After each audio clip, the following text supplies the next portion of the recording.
Hey everyone, welcome back to my urban homestead. We are going to make some molasses cookies today. They're ginger molasses cookies. We love them here. Super simple, super savory, super soft, super yummy. I'm gonna share a tip with you to make them even more tasty. Let's get started. We are starting with the flour. It is 4.5 cups of all-purpose flour. I've made these cookies the past 3 years. So some of them are going to be for church and the rest are going to be for my family. That's 2 cups.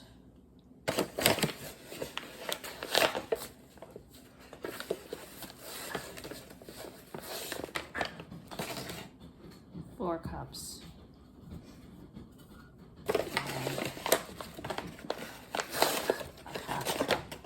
Now what I do for my flour, usually I have my flour in containers and I keep the measuring cup in the container. That way I don't have to search for the measuring cup. So there's 4.5 cups of flour. We need 4 teaspoons of baking soda. 2, 3, 4, 2 teaspoons of ground cinnamon. This is Ceylon cinnamon, so this is the good stuff. 1, 2. It calls for, I'm gonna put a little bit extra, it calls for a teaspoon of salt. However, we're going to be using salted butter. This recipe calls for unsalted butter. We don't have unsalted. So I'm not gonna put a full teaspoon of salt. I'm gonna put just about half a teaspoon.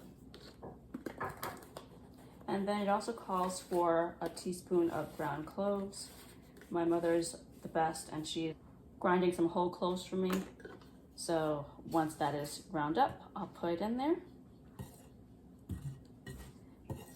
Mix this up a bit.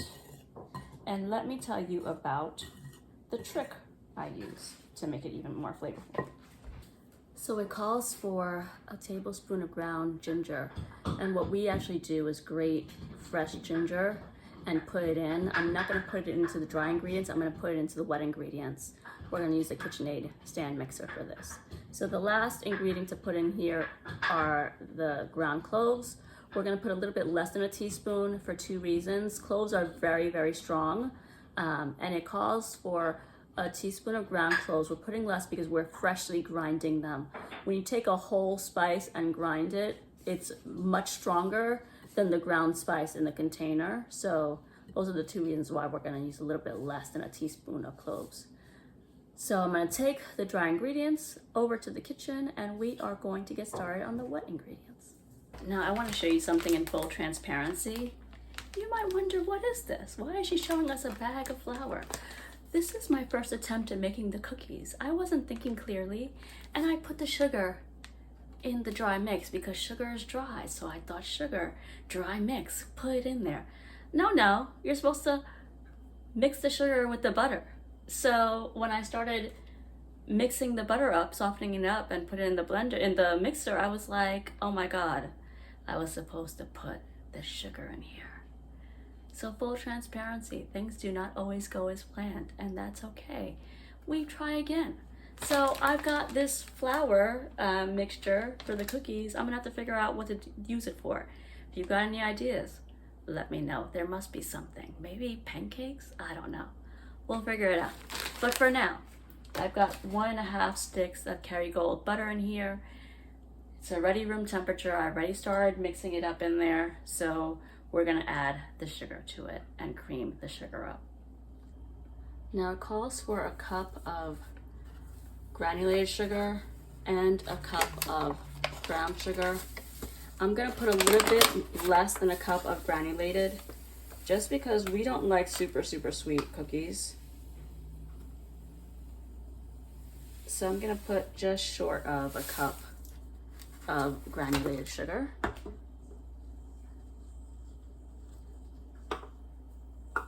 And it calls for a cup of brown sugar, and I will put just about a cup.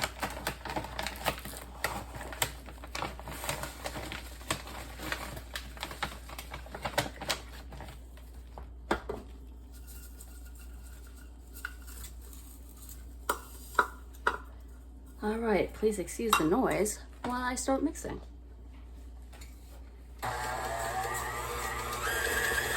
We want to do medium-high speed, and we want to do it for about 2 minutes. And as needed, I'm going to clean up the sides to ensure that all the sugar gets cleaned.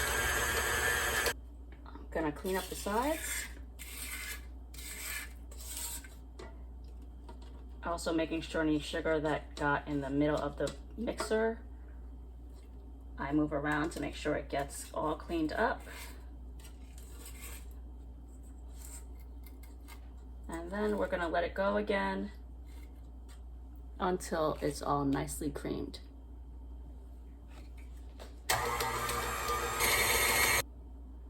Now the next ingredient is molasses, unsulfured molasses. It's half a cup. I cannot find my half cup measurement, so I'm doing 2 1/4 measurements. Molasses is always a sticky mess.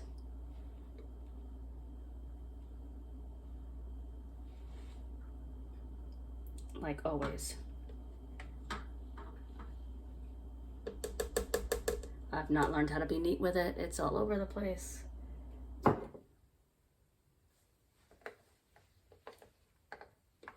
Let's get it all out of there.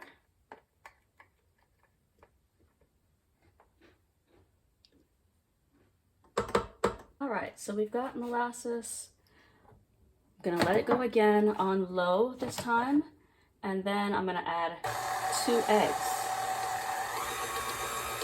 These are eggs from my chickens. So exciting.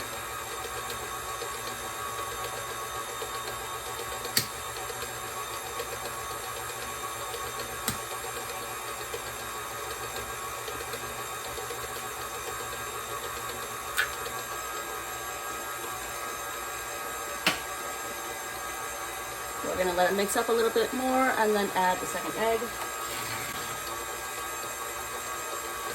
And we are gonna put the ground ginger in as well.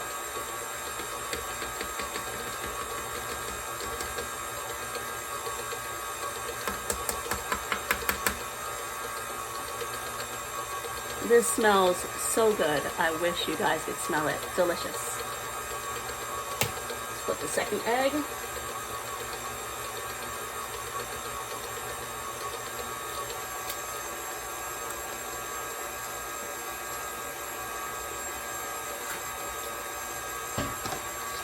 All right, we've got the mix and we've got that little teaspoon of clove. So let's mix that up. I'm going to put the mix in 1 cup at a time.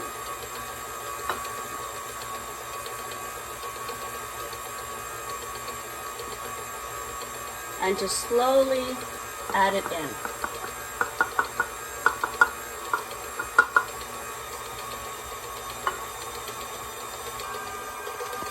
The great thing about these cookies, it's always best if you're gonna do them on the same day to refrigerate the dough for at least 2 hours. So I'm gonna refrigerate it and take a nap because I'm tired. And then later this evening, I'm going to make them into balls and bake them. So we're gonna keep slowly putting in the flour mixture. And I will come back when we're done. So this is what you wanna see. The dough has come together. It's forming a big dough ball and it's ready to go. We're gonna stop it. Actually stopped the mixer twice and scraped all the dough off of the blade here. I did that twice just to make sure it all got incorporated. And so now we're going to remove this and get the dough in the fridge. So this dough is going to go into the fridge for at least 2 hours. It'll be more than that simply because I've got, I'm taking a theology class and I have to finish it today. So I've got a final paper to finish writing. So after I finish my paper, I'll come out and we'll make the cookies together. You can transfer the dough into something else, but like, why dirty something when you don't have to? So I'm just going to keep it in the mixing bowl. It came together really nicely.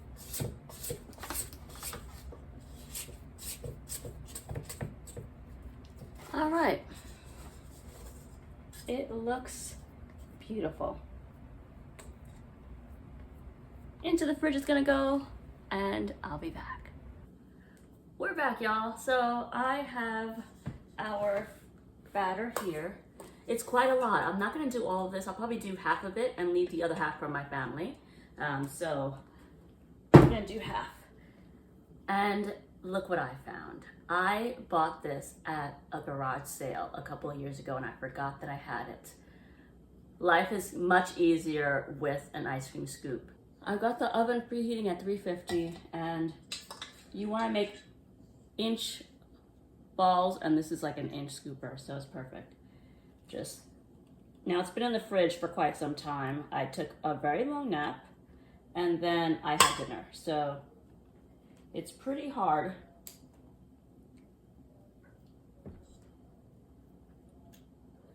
My hands have been washed with hot soapy water. So there's one ball. This is a bowl of sugar. These are those cookies that like crack on the top and they're coated with sugar.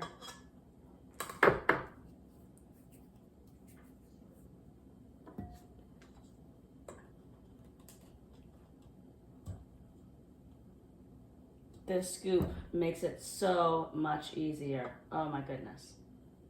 Okay, so we've got the cookie balls in here and I'm just basically tossing them around in the sugar. I'm using a fork because I don't want any fingerprints on the cookies. They'll definitely show up with in the sugar. So get them nicely coated and we're going to take them again with the fork onto the cookie sheet.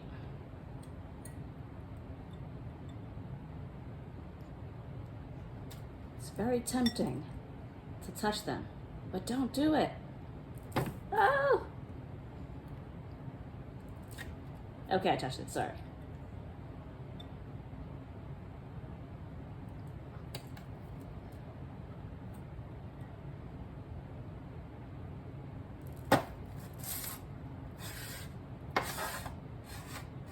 I'm gonna keep going and I'll be back when this cookie tray is full. So the first batch is going to be 30 cookies. I'm not sure how much they'll spread, so I don't want to put them too close together. I don't think they'll spread that much, but you know, you never know. Better safe than sorry. So I've got 15 on each of the cookie sheets. I already preheated the oven to 350 degrees and it's ready to go. All right, let's get these in there.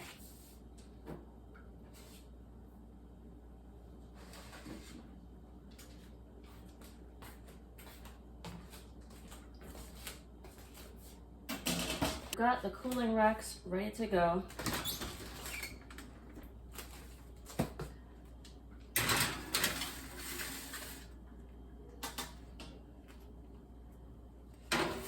Nope, don't roll away.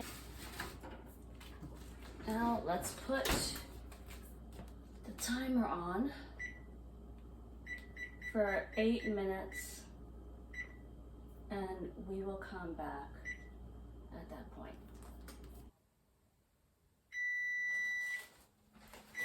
Let's get it out.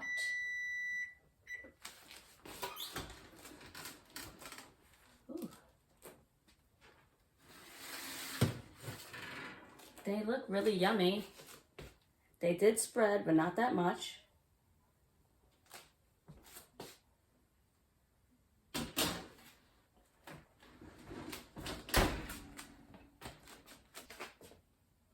They're definitely soft. I'm gonna take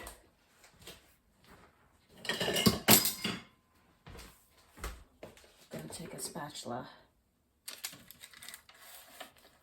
and gently, you know what? I'm not going to do that. I'm just going to move the parchment paper off of the cookie sheet because they're too soft for me to move and not damage.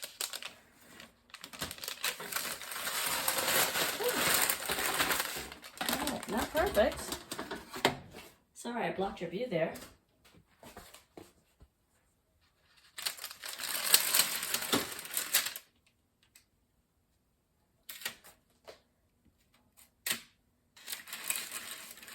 Now there's the other cookie sheet in there. Let's get that out. This one looks like it did not flatten out as much as those, like it spread out a little bit. I'm gonna put this one on the top and give it another minute.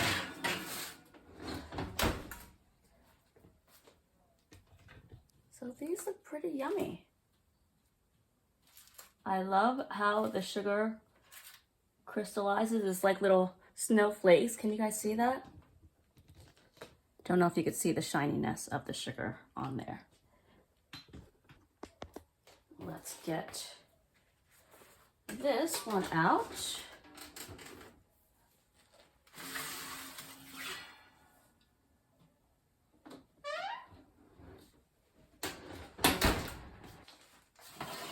I'm gonna flatten this a little bit, so I'm just going to tap it and allow it to spread out a little. So let's get this one out. All right, I only dropped one. Great.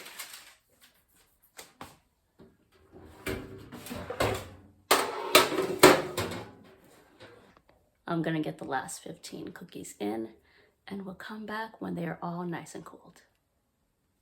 Now this one's a little harder. I can take them off without leaving any fingerprints on them. So they do need to cool down just a tiny bit so that they're not as soft. They'll still be chewy, just not incredibly soft to the touch.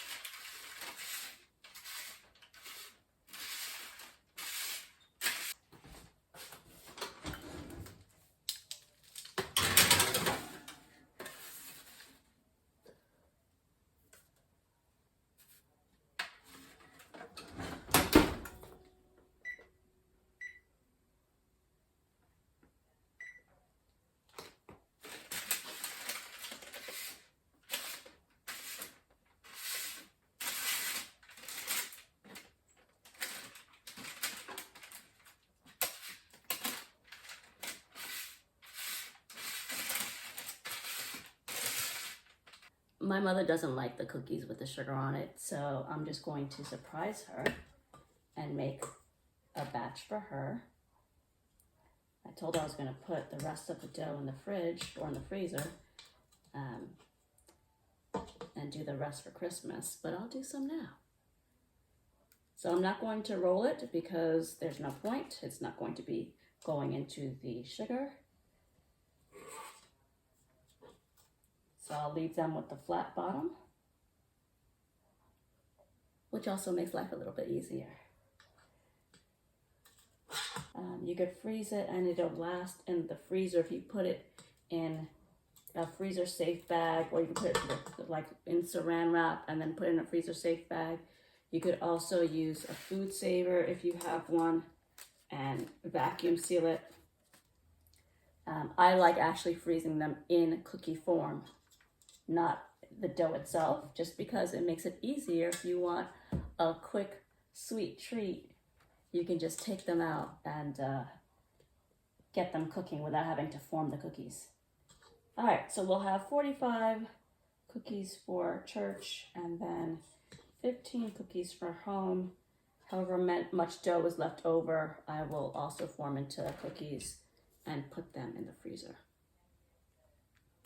We now have 15 cookies with no sugar and 45 cookies with. They are looking lovely. And the sugar-coated ones are going to go into this lovely container. Thanks so much for hanging out with me, everyone. I'm going to try. Let me get a small one. We'll leave the big ones for my mother. Dude, it is so soft and yummy. They are really good. Please give this recipe a try. It's super simple. I'm glad you hung out with me and we were able to do it together. Feel free to like, subscribe, share this video with someone that you know loves to bake. Give them a new recipe.